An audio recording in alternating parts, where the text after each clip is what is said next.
Mateus 24, a partir do verso número 3. No Monte das Oliveiras, achava-se Jesus assentado quando se aproximaram dele os discípulos, em particular, e lhe pediram: dize-nos, quando sucederão estas coisas, e que sinal haverá da tua vinda e da consumação do século? E ele lhes respondeu: vede que ninguém vos engane, porque virão muitos em meu nome, dizendo: eu sou Cristo, e enganarão a muitos.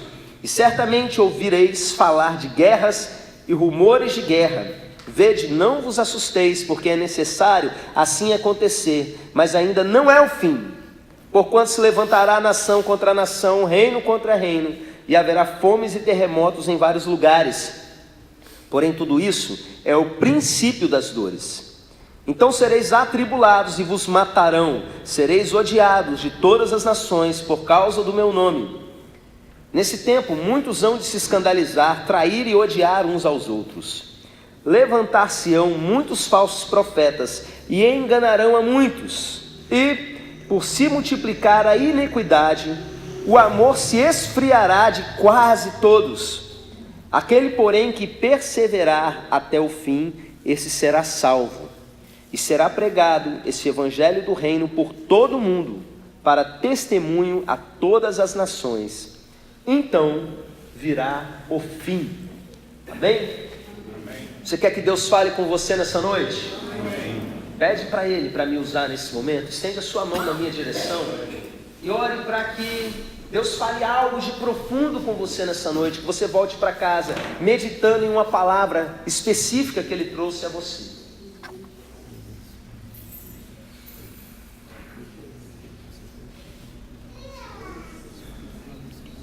Fala, Deus, que os teus servos estão ouvindo. Nós não queremos ser incircuncisos de coração, incircuncisos de ouvido, mas queremos, meu Pai, que os nossos ouvidos estejam aliançados com o Senhor, que o nosso coração esteja aliançado contigo, sedento por entender toda a direção que vem do Senhor, em nome de Jesus, amém.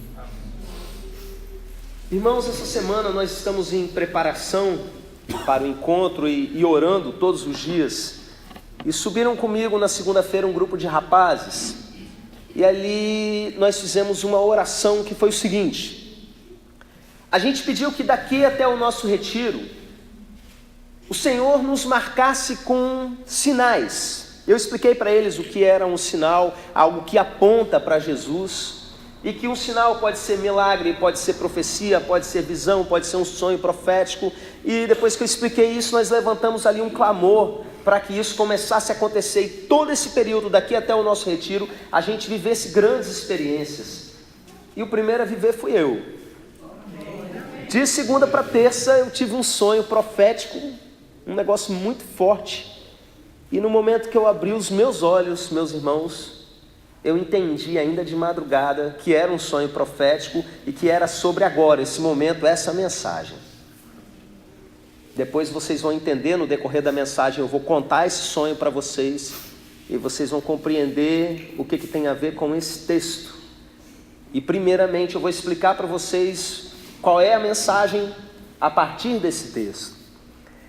O contexto dessa narrativa que a gente leu é o seguinte: Jesus e os discípulos estavam passando perto de Jerusalém, do templo de Jerusalém, e eles viram aquela construção espantosa, porque se o templo de Salomão já era uma coisa linda de se ver, o templo de Herodes, que era aquele feito na geração de Jesus, não é?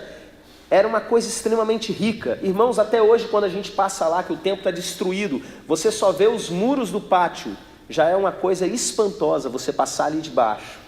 Os discípulos olharam aquilo e começaram a admirar e falar: olha só, mestre, que coisa espetacular, né? Que coisa espantosa, olha que edifício. E Jesus vira para eles e fala assim: não vai ficar pedra sobre pedra. Jesus estava falando de uma coisa que iria acontecer ainda na geração daqueles discípulos, que é a destruição do templo.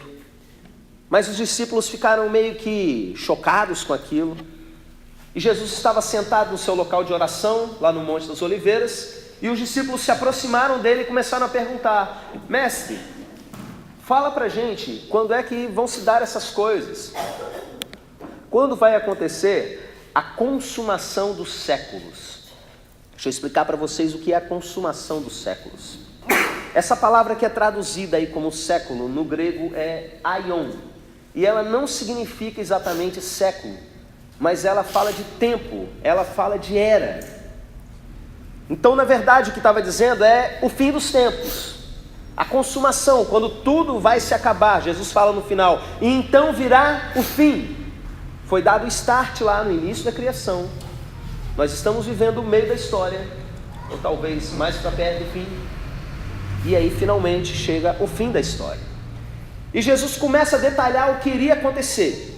O finalzinho é: o evangelho é pregado a todas as nações para testemunho, e então vem o fim. O último sinal é esse.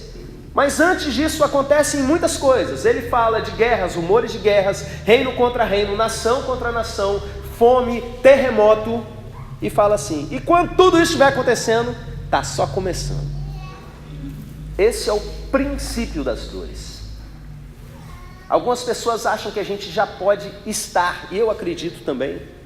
O último século nós tivemos 2 guerras mundiais, e embora os nossos meios de comunicação meio que nos vedem aqui no Brasil, nos protejam de certa forma do que realmente está acontecendo no mundo, existem genocídios acontecendo em vários lugares do planeta.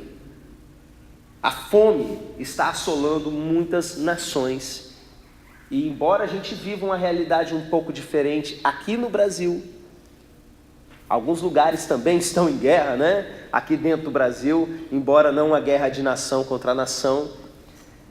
Meus irmãos, qualquer coisa desse tipo é só o início, porque o que Jesus diz que vem um pouco depois é algo que ainda não acontece. Ele diz: vocês serão odiados de todas as nações por causa do meu nome. Existem vários lugares do planeta que trabalham com ódio contra todos os cristãos por causa do nome de Jesus, todos aqueles que seguem o nome de Jesus, mas isso ainda não é uma realidade. A gente vai chegar lá. E quando Jesus está falando isso, está falando vos matarão, por exemplo, ele não está falando simplesmente daqueles 12 que estão ali ouvindo, ele está falando acerca de todos os seus discípulos, porque logo depois que ele fala vos matarão, a história continua, né? Vos perseguirão, e por aí vai, ou seja, é para todos nós. Irmãos, a coisa vai ficar muito feia. Os crentes vão ser mortos, vão ser odiados, e isso vai ser uma coisa generalizada. E então vão acontecer algumas coisas que nós já temos sinais dela. Ele fala que as pessoas vão se escandalizar, vão se trair e se odiar mutuamente. E aí ele fala o seguinte: e por se multiplicar a iniquidade, o amor de muitos esfriará. E deixa eu explicar para vocês isso. O coração dessa mensagem está nesse texto daqui. Porque eu, como líder de vocês, como muitos líderes de igreja que existem pelo mundo estão sendo despertados nesse sentido, eu tenho uma responsabilidade diante de Deus, que é preparar a noiva dele. Eu velo pela alma de vocês, para que vocês sejam apresentados diante de Deus realmente em condições. O texto diz que o amor de quase todos esfriará.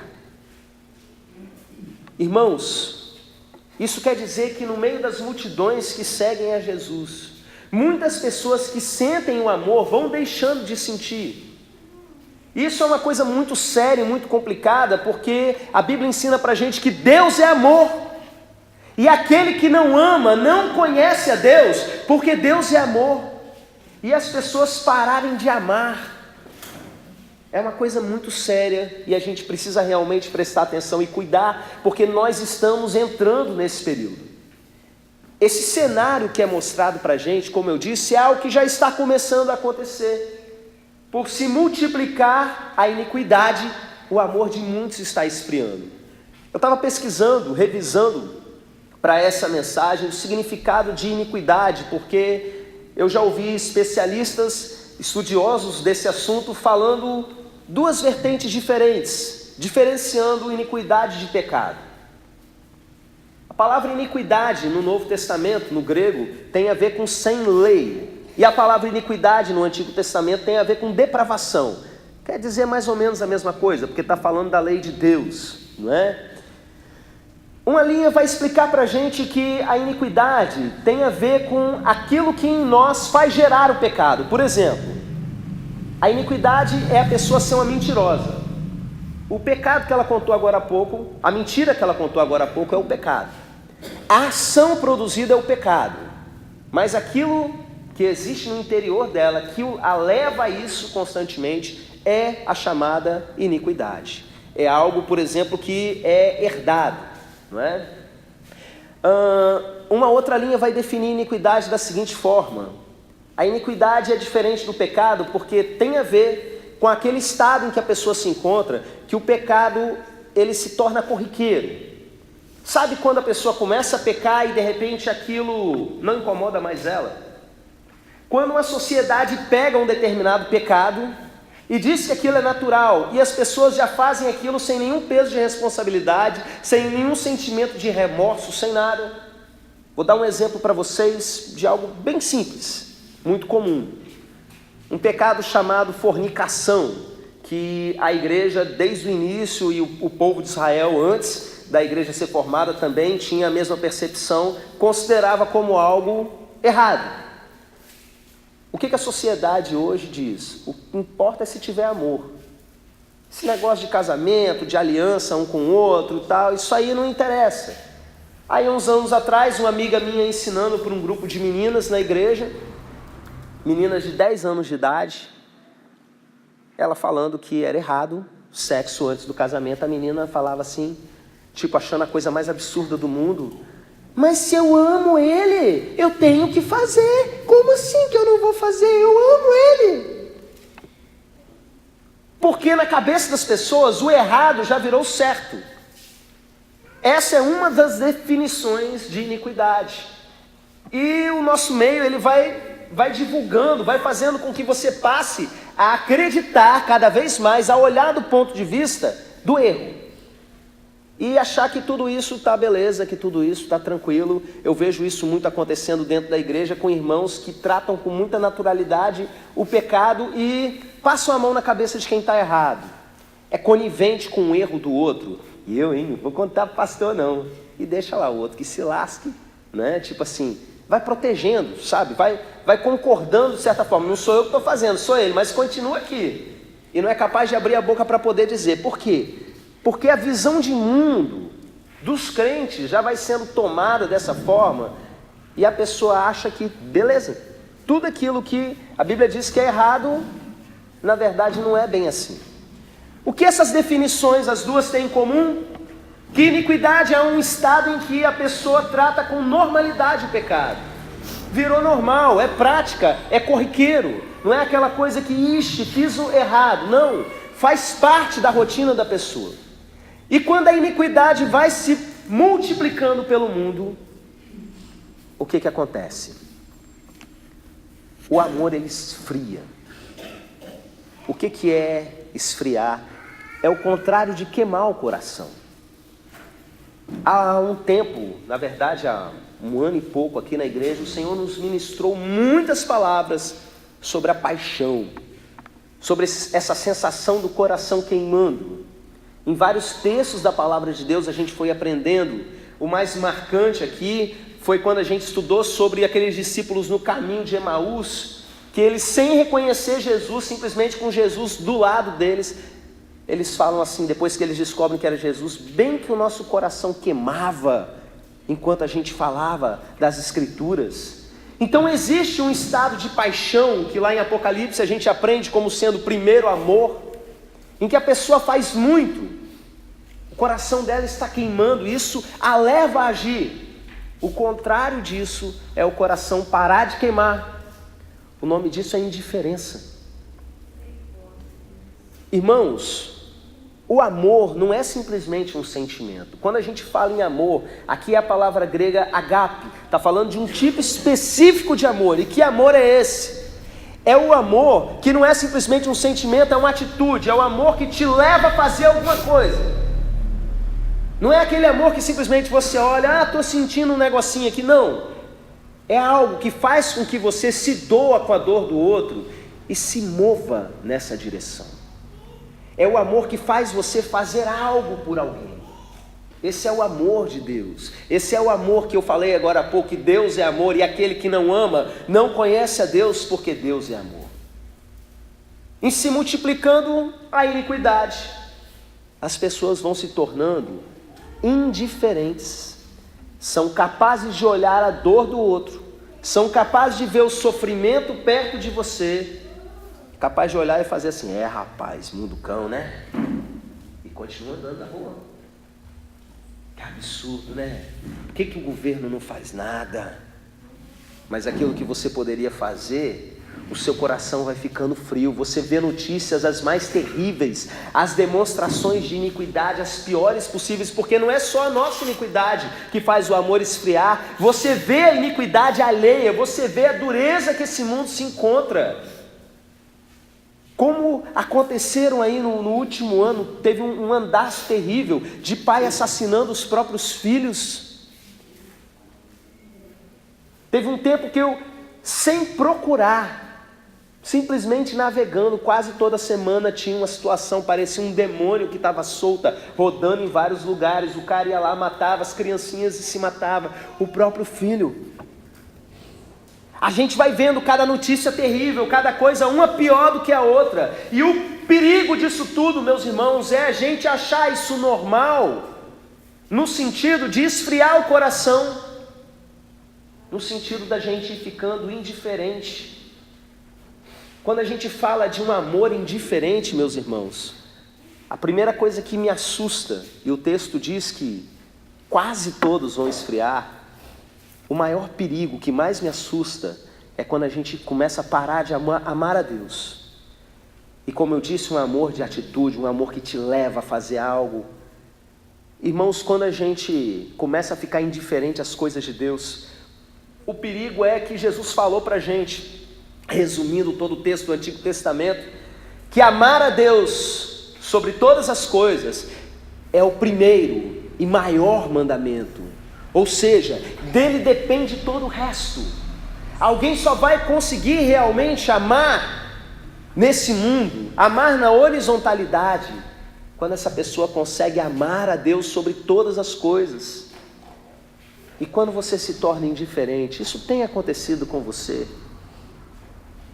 Aquele amor que você já sentiu um dia, de repente começa a ser trocado por indiferença. Irmãos, isso é algo extremamente perigoso. Meu apelo para você é: guarda o que tens. Estou aqui como alguém movido por Deus para despertar você. Jesus está falando que no meio dos discípulos deles, o amor de quase todos ia esfriar. Vamos ao sonho. O meu sonho foi rápido e estranho. Eu estava com alguns de vocês, poucos irmãos representados, não tinha muito. A gente estava numa casa, talvez uns 3 pavimentos, em cima, no terraço, com uma telha sobre nós. E nós estávamos num clamor muito forte, meus irmãos, muito fervoroso. Havia um tempo muito fechado, um clima muito fechado. E nós estávamos clamando, sabe pelo quê? Pela volta de Jesus. E de repente, meus irmãos, algo se abriu no céu, mas não em cima, de frente, na direção do mar. Dava para ver o mar de onde nós estávamos. Abriu a não sei quantos metros de altura, se rasgou como se fosse uma cortina, de cima a baixo, e começou a se abrir.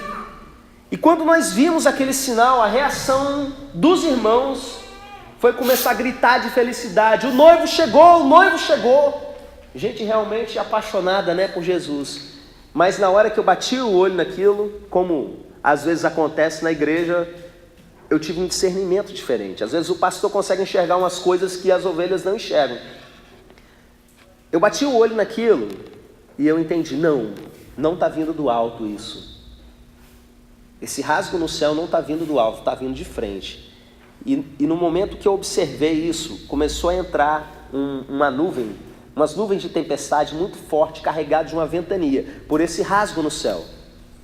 E começou a vir uma ventania muito forte, e a gente começou a descer, todo mundo descendo correndo, e a gente entrou numa sala apertada, no térreo desse lugar onde nós estávamos. E meus irmãos, aquilo chegou até nós muito rapidamente, uma ventania muito forte, uma ventania congelante. E eu olhei assim, passou como se fossem 2 raios de lado, relâmpagos. Só que eles ficaram, eu olhei, na verdade não eram relâmpagos, era gelo. Como se o raio tivesse congelado. Só que tudo vindo daqui para lá, não de cima. E no meio daquele negócio de frio, de ventania, o meu primeiro impulso foi ir lá e fechar a porta. Nisso que eu fechei a porta, meus irmãos, a porta começou a congelar. Sabe, quando começa a esbranquiçar pelas beiradas assim? E aí a gente encontrou em cima de alguma mesa, de alguma coisa, uma porção de roupão, tipo daqueles de hotel, e a gente foi jogando um para cada irmão, e o pessoal foi se embrulhando naquilo. E aí eu percebi que meu pai estava sem, não tinha sobrado nenhum. Eu fui lá, achei toalha, e aí embrulhei uma nele assim, joguei uma na cabeça, ele ficou ali embrulhado, e eu percebi que o pessoal continuava ali se esfriando, a temperatura estava caindo, os cantos do local continuaram se congelando. Eu me lembro que estava o João, cadê o João? João Vitor estava ali também, não sei se ele estava adorando, o que era, mas sei que ele ficava assim de um lado para o outro. E eu entendi, gente, vocês precisam se mexer, não pode ficar parado, senão vocês vão congelar. Eu me lembro que estava o Fabrício e estava o Fabinho, um deitado do lado do outro, assim, ó, os 2 encolhidos. E eu falei isso, tem que se movimentar. E o frio só aumentando, E aí, eu pensei na última coisa. A gente precisa ficar junto. A gente precisa se juntar. Na hora que eu abri a minha boca para falar isso, eu acordei. Na hora que eu acordei, eu entendi. Isso é um sonho profético. Isso é um sonho sobre esse texto, na hora, muito rápido. Sobre esse texto, o amor de muitos esfriará. Eu tinha certeza disso.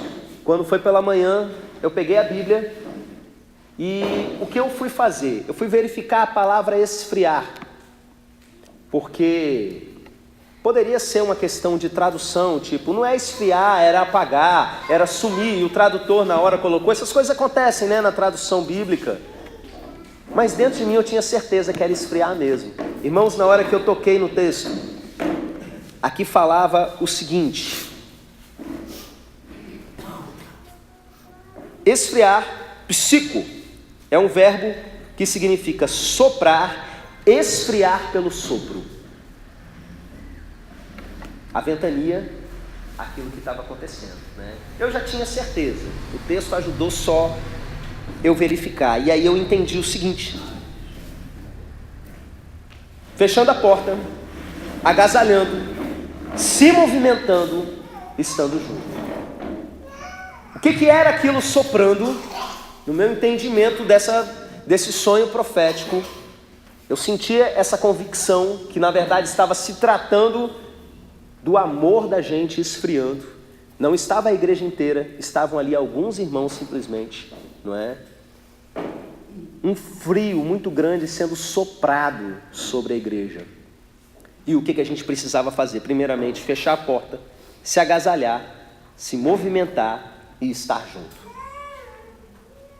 De madrugada ainda eu entendi, muito rapidamente, antes de virar para o lado e continuar dormindo, que esses eram os 4 pontos que a gente precisava conversar.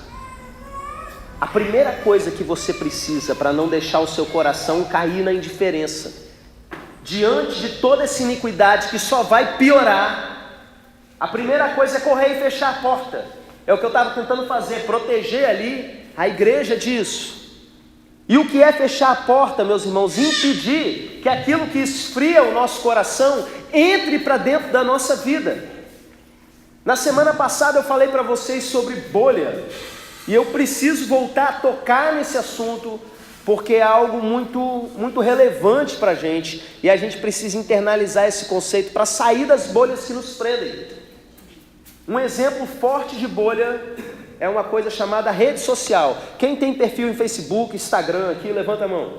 ou qualquer outra rede social, né? Quase todos vocês. Uma ou outra pessoa mais de idade talvez não tenha. Até o pastor Zias tem no Facebook. Quase não usa, mas tem. Irmãos, é comum nessas redes sociais, isso se revela algo que a gente já fazia naturalmente antes dela, mas agora foi ficando mais forte. A gente vai se isolando de quem pensa diferente da gente e a gente fica preso num círculo de informações em que ninguém vai dizer pra gente quando a gente está errado e a gente vai sempre beber as informações da mesma fonte. Alguns fazem isso conscientemente, coloca lá a foto no perfil e fala coisas do tipo: essa pessoa daqui vai votar em fulano de tal, se você não gostou, me exclua do seu perfil. É consciente. Ela não quer ninguém que pense diferente. E aí, o que acontece?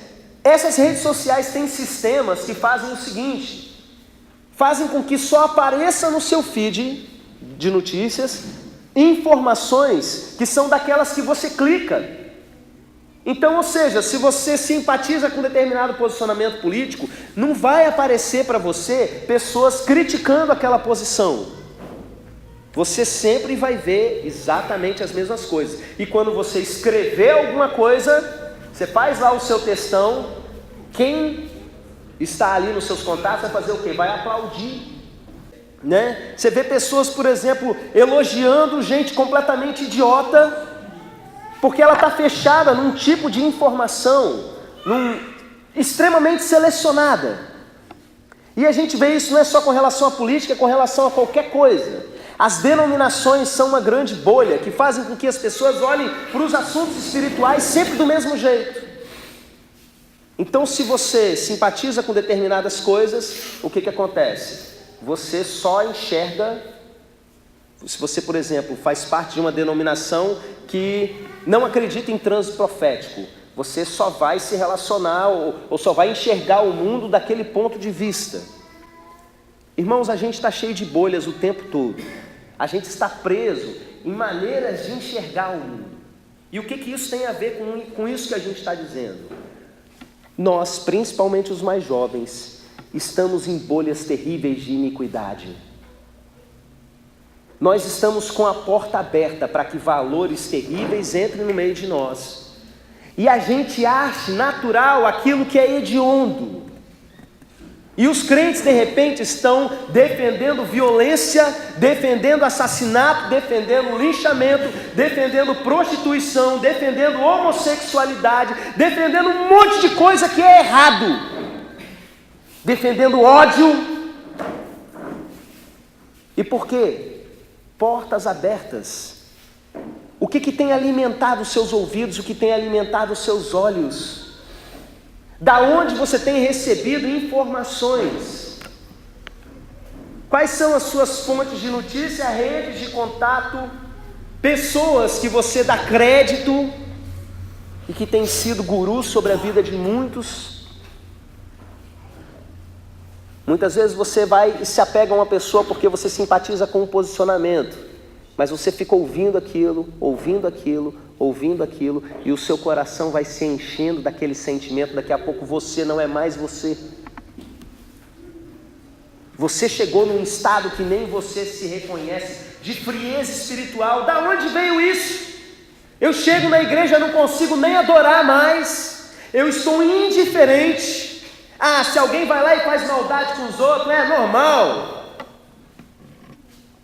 Porque na verdade você está sendo alimentado pelos seus olhos, pelos seus ouvidos, com informações, com coisas sendo trazidas do mundo, com filmes trazendo coisas de iniquidade. Aquilo vai se tornando uma coisa tão natural para você. A primeira coisa que você precisa fazer é fechar a porta. Pare e pensa na sua vida, onde tem sido porta de entrada de iniquidade. Você não começa sendo convencido a fazer, você simpatiza com pessoas que fazem. Você se torna conivente com aqueles que praticam a iniquidade. E aí o que acontece? Aquilo para você vai se tornando totalmente natural. Você precisa entender quais são as portas que estão abertas na sua vida, para que você comece a fechar isso, senão o seu amor vai esfriar. A segunda coisa, meus irmãos, é se agasalhar. Enquanto fechar tem a ver com impedir o frio de entrar. Fechar tem a ver, agasalhar tem a ver com impedir o calor de sair. Impedir aquilo que está queimando de se perder no ambiente. E como é que você faz isso? Se a primeira coisa é você parar de olhar para a forma que o mundo pensa, para a forma que o mundo age, para a cosmovisão desse mundo, você se agasalhar tem a ver com você olhar para aquilo que é o reino de Deus. Se agasalhar tem a ver com você se aprofundar com prazer na palavra. Parar de focar tanto em pessoas, que pessoas são pecadoras, e começar a olhar para Cristo e ter Ele como seu modelo, como a coisa mais importante para você, e parar ali, ler os 4 evangelhos de novo, até se tornar especialista em imitar Jesus. Não especialista nas informações sobre Jesus, mas na parte prática de ser igual a Jesus, de caminhar igualzinho a Ele. Isso é se agasalhar. Isso é você se proteger e impedir que esse calor que tem em você hoje saia. Eu vejo isso por mim, meus irmãos. Às vezes o meu coração vai ficando tão indiferente. E às vezes o simples fato de eu abrir a Bíblia dentro da minha casa e começar a ler salmos em voz alta, para um lado e para o outro, sozinho em casa, falar com Deus, lendo a Bíblia, para mim mesmo ouvir, o meu coração volta a queimar assim. Não perde aquilo que você tem, se agasalhe. Não deixa, meu irmão, que esse calor que tem hoje no seu coração se perca. E se perder, eu estou te ensinando o caminho correto para você voltar a queimar. Os discípulos no caminho de Emaús sentiram o coração queimando, não só pela presença de Jesus, mas com Jesus explicando as Escrituras para eles. Irmãos, além de fechar, além de se agasalhar, quem lembra aí da sequência? A terceira coisa é se movimentar. Esse mistério você entende fácil, né? Crente parado esfria.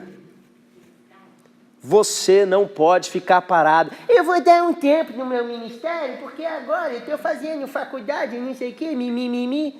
Você pensa que ninguém aqui que está trabalhando faz. Cuidado com essas ciladas que Satanás planta no seu coração. Crente não pode ficar parado. O Espírito Santo em nós, ele se move, o vento sopra onde quer. E ninguém é chamado para ser um telespectador, né? Telespectador não, porque não é televisão, mas dá no mesmo. Ser um esquentador de banco, para usar a linguagem evangélica mais tradicional. Plateia. Eu vim assistir um culto, né? Meu irmão, minha irmã, abre o teu olho, não para de servir ao Senhor. Crente precisa se movimentar. Você é chamado para ir.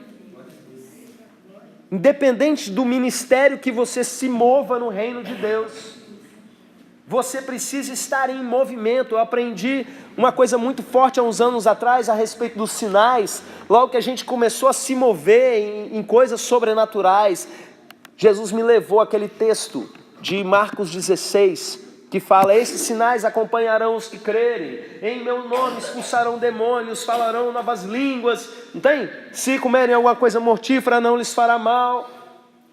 Irmãos, esse texto diz: os sinais acompanharão, ou seja, a pessoa está em movimento e algo está indo atrás.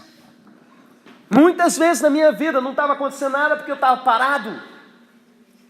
Você sabe quando que eu comecei a expulsar demônio, meus irmãos? Quando eu botei a mão na cabeça de alguém e falei: sai em nome de Jesus. Aí manifestou, aí começou a sair. Você sabe quando você vai se mover em milagre? Quando você for e começar a orar por cura.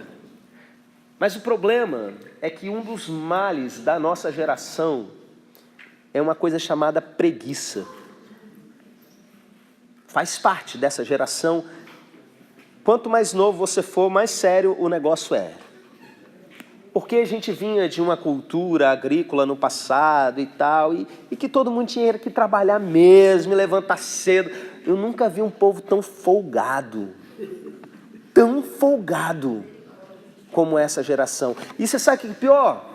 É que isso vem desembocar dentro da igreja. O povo vem, aceitei Jesus, beleza, estou aqui.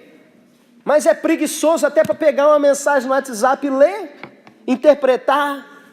Eu tenho preguiça, eu vou levantar não. Esse apelo aí é para mim, mas estou com a preguiça de ir lá na frente.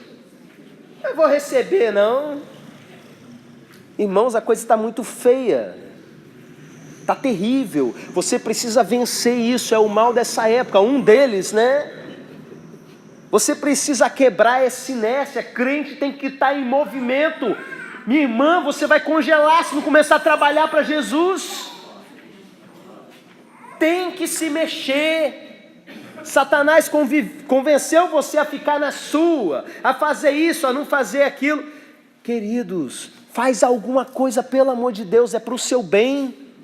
Você está pensando que é porque não, o pastor quer que todo mundo trabalhe e tal, para ele ficar de braço cruzado. Meus irmãos, é para o seu bem. Se você não fizer, alguém vai fazer, não se preocupa. É para o seu bem. Antes a gente tinha aquele preciosismo, né? A pessoa está com esse problema na vida e tal, está sendo um mau exemplo. Não vai fazer nada na igreja, vai ficar de banco. Irmãos, eu entendo que para algumas funções, a Bíblia é clara com relação a isso, a pessoa tem que ser exemplo para o restante. Mas tem gente que só consegue se levantar da situação que está, se estiver carregando uma mesa que seja. Se estiver fazendo alguma coisa para a cantina, por exemplo, limpando um ventilador que está empoeirado.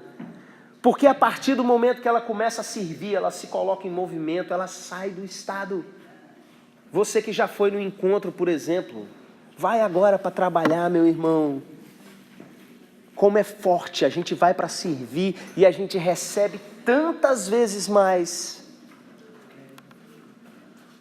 Fecha a porta, se agasalha e se movimente. E agora o último e talvez a mais importante de todas. Esteja junto. Você precisa estar bem juntinho com o seu irmão. Há uns anos atrás, alguém me deu de presente um vídeo. Eu procurei ele no YouTube. Não acho ele em português, mas eu recebi uma versão dublada que abriu a minha mente para um aspecto da natureza humana, que depois eu fui na palavra e eu descobri muitos e ricos exemplos que vinham atestar isso. O vídeo se chamava Zoológico Humano e foi produzido por um programa de televisão que fazia experimentos, tipo pegadinha, só que a sério. Tipo assim, colocava 4 pessoas na rua, fingindo que eram pessoas que tinham sido pegas ali para entrevista, e uma que realmente estava passando. E virava e falava assim, qual a capital de Macaca? Aí o primeiro, Jeddah, o segundo, Jeddah, o terceiro, Jeddah. Todo mundo armado, né? Aí chegava no último, a mulher estava passando na rua, né? Jeddah. Por quê? Ela ia, é o efeito manada, né? Ia com o grupo. Não existe um lugar chamado nem Macaca, nem Jeddah, né? Mas a pessoa respondia. E eles vão dando exemplo de situações assim, um cara que nunca foi brigão, nunca se meteu em briga, e de repente ele estava lá num estádio e começou uma confusão no jogo, um começou a jogar coisa no outro, ele entrou no meio, daqui a pouco estava tacando cadeira na cabeça dos outros, foi preso, efeito manada. Aí, dos exemplos que ele mostra, o mais forte de todos para mim foi o do incêndio, porque eles fizeram a seguinte armação.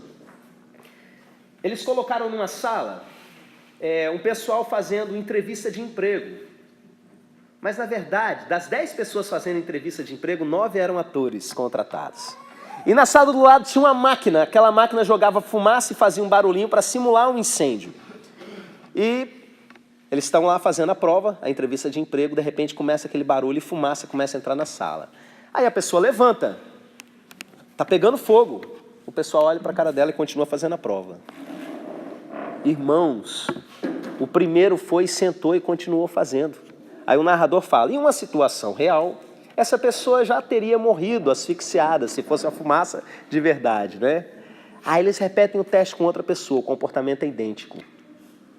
A pessoa também teria morrido, porque o restante continuou parado. E aí vem outro, e fazem tudo exatamente do mesmo jeito. O último do experimento era um artista, aí ele é todo doidão assim, né, e tal. Rapaz, está pegando fogo, ele vai até na porta. Vocês não vão sair, não?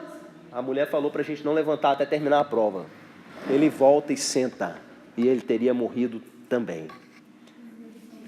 E a conclusão que eles tiram nisso tudo é o seguinte: nós fomos programados para viver em grupo. A chance de sobrevivência na antiguidade de um indivíduo que se agrupa é muito maior do que quem vive sozinho. Por isso, dentro de nós, existe o impulso da gente agir conforme o grupo que nós estamos. E aí eu comecei a lembrar de uma porção de texto na Bíblia que falava para a gente não se misturar com determinado tipo de gente e se misturar com outro tipo de gente. Porque ao mesmo tempo que fala, bem-aventurado o homem que não se detém no caminho dos pecadores, nem se assenta na roda dos escarnecedores, outro salmo vai falar assim: quanto aos santos que há na terra, nele está todo o meu prazer. Vai falar lá em Hebreus a respeito da igreja, não deixando de congregar como é costume de alguns. Sabe aquela frase que a gente usa muito em igreja, que uma brasa fora do braseiro vira só um carvão?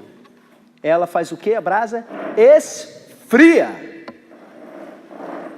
Deus fez igreja para que você congregasse.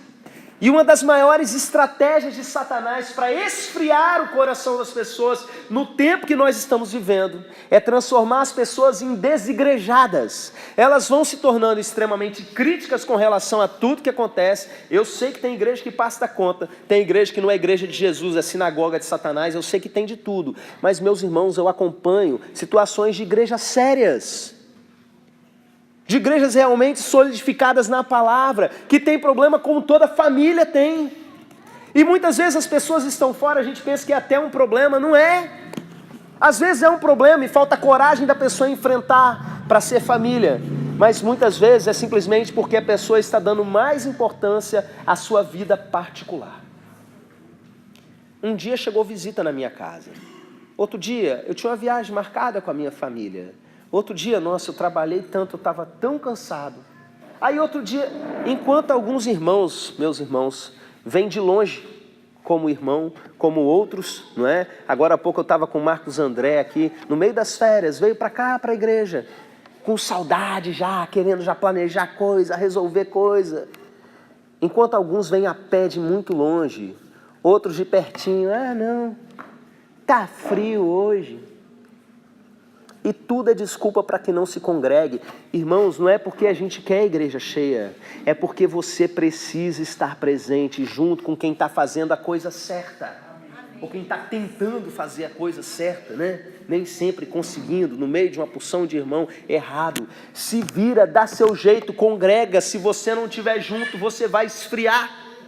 Estou agora muito claro aqui a imagem do meu sonho. Cada um para um lado, João até se movimentando para o lado de cá, né? Fabrício, o Fabinho deitado, só os dois ali, Pastor Zias mais para cá, perto da porta. Se a gente não tiver juntinho, a gente vai esfriar o coração. Você vai ficar indiferente com relação ao seu amor a Deus e ao seu amor ao seu próximo. Eu não falo nem ao seu irmão, ao seu próximo, que é o propósito de Jesus. Será que você vai ser qual? O da maioria que vai se esfriar? Ou será que você vai ser aquele que vai ser quase todos, ou seja, esse grupinho aqui manteve o coração queimando? Eu queria que você se colocasse de pé, nós vamos orar nesse momento. Mas eu queria que você parasse para pensar uma área de risco na sua vida. Eu falei sobre 4 coisas que precisam ser feitas. E talvez você tenha se encaixado em alguma delas, percebendo já um perigo se aproximando, do tipo, a minha porta não está fechada. Tem coisas na minha rotina que são abertura para a iniquidade.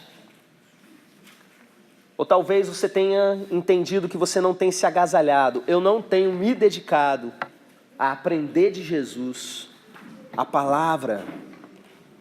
Talvez seja isso.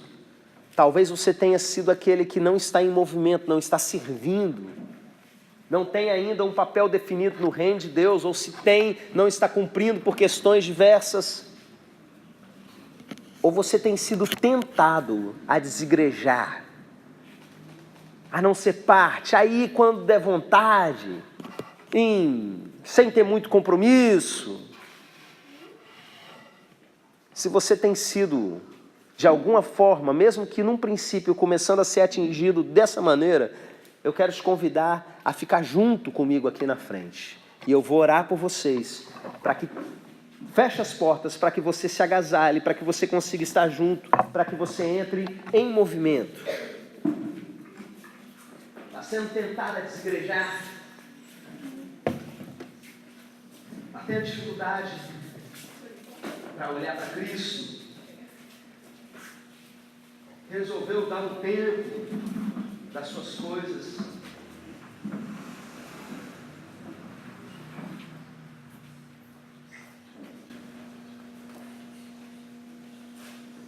Nós temos um grupo à minha direita e à minha esquerda. Eu quero convidar vocês a ficarem juntos para vocês não congelarem. A noite está fria.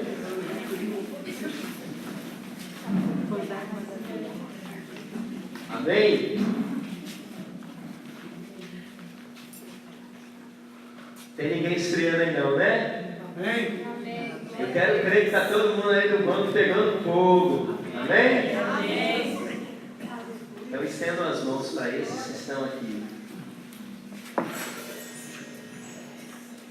Pai, o mundo tem soprado um vento gelado no coração da igreja. Nós estamos aqui nessa noite para buscar do Senhor a nossa fonte. Buscar no Senhor o fogo que queima. A brasa que vai incendiar o nosso coração. Meu Pai, o meu pedido é sobre todos esses que vieram aqui à frente, que a chama comece a subir bastante, meu Pai. E que essas 4 coisas que o Senhor nos mostrou, nos ensinou, meu Pai, venham ser colocadas em prática na vida de cada um deles. Meu Deus, que toda porta para a iniquidade seja fechada. Seja em valores vindo por música, por filme, por redes sociais, por companhias. Em nome de Jesus, dá discernimento para cada um de nós, para que a gente feche essas portas, meu Pai. Meu Deus, eu te peço por aqueles que têm se afastado da palavra, têm parado de olhar para Cristo, de ter prazer em estudar Jesus e imitar Jesus. Em nome de Jesus, que algo venha acontecer a partir deles nesse momento. De tal forma que eles saiam daqui, pelo menos já se agasalhando, meu Deus, para buscar no dia a dia estar protegido, para que esse calor que existe dentro deles não se espalhe.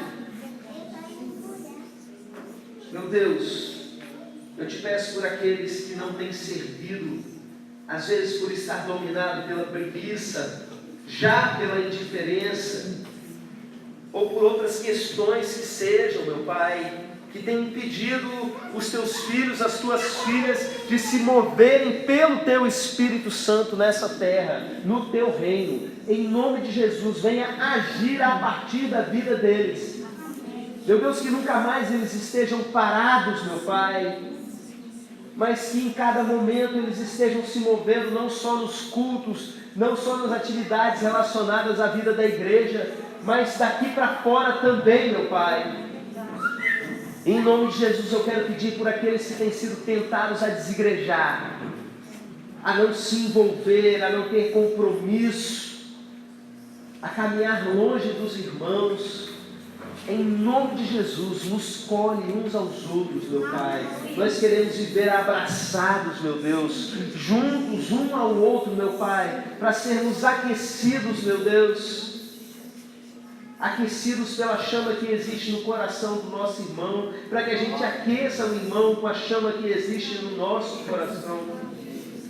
Em nome de Jesus, que dessa igreja daqui, representada por esses irmãos nessa noite, mas muito maior, meu Pai, que esses irmãos estejam naqueles que não vão esfriar, meu Deus. Se nós estivermos vivendo esse período dessa grande tribulação, dessa grande perseguição, que esse povo daqui e aqueles que de nós partirem, os nossos filhos, os nossos descendentes espirituais, que eles sejam ensinados a guardar o que tem, o fogo que tem no coração. Protege a tua igreja. Muito obrigado, Senhor, por essa palavra. Em nome de Jesus. Amém. Amém. Glória a Deus.